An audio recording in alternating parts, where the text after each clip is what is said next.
ડુંગરની ધાર પર બેઠેલા ગરુડની નજર નીચે તળેટીમાં ચરતા ઘેટાના ટોળા પર પડી. તરત જ એની દાઢ સરકી. ગરુડ તો પંખીઓનો રાજા ગણાય છે.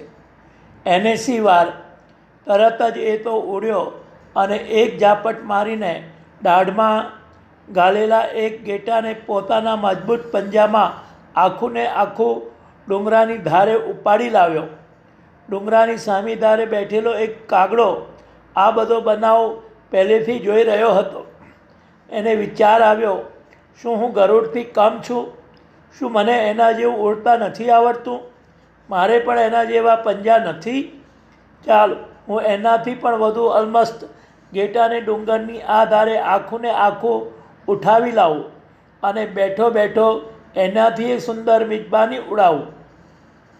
આ વિચારે કાગડાએ બરાબર કમર કસી અને એક અલમસ્ત ઘેટાને નજરમાં રાખીને એક ઝાપટ જોશભેર લગાવી. પરંતુ ક્યાં ગરુડ અને ક્યાં કાગડો, ક્યાં રાજા ભોજ અને ક્યાં ગાંગો તેલી? કાગડો પેલા ઘેટા સુધી તો દમમાં ને દમમાં પહોંચ્યો.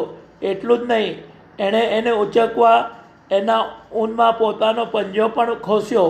પરંતુ લાચાર કાગડાના કમનસીબે ઘેટાનું ઊન ખૂબ જ ભરાવદાર નીકળ્યું અને ઘેટું પણ કાગડાની ધારણા કરતાં ખૂબ જ ભારે નીકળ્યું. એટલે કાગડાનો પંજો ઘેટાના ઊનમાં આબાદ ભરાઈ ગયો. વજનદાર ઘેટાને ઊંચકવાનું તો કાગડાનું ગજું નહોતું. એથી કાગડાભાઈ ઘેટાને પકડવા જતાં પોતે જ પકડાઈ ગયા.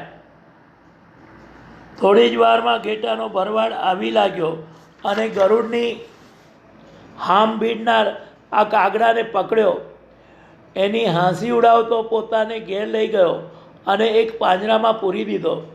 આ નવા પંખીને જોઈ ભરવાડના છોકરા ભરવાડને પૂછવા લાગ્યા, બાપુજી, આ પંખી કયું? ભરવાડે હસતા હસતા જવાબ આપ્યો, જો તમે આ પંખીને પૂછશો તો કહેશે કે હું તો ગરુડ છું, ગરુડ. પણ હું તમને 100%ની ખાતરી સાથે કહું છું કે એ તો કાગડો છે. લાંબા સાથે ટૂંકો જાય તે મરે નહીં તો માંદો થાય.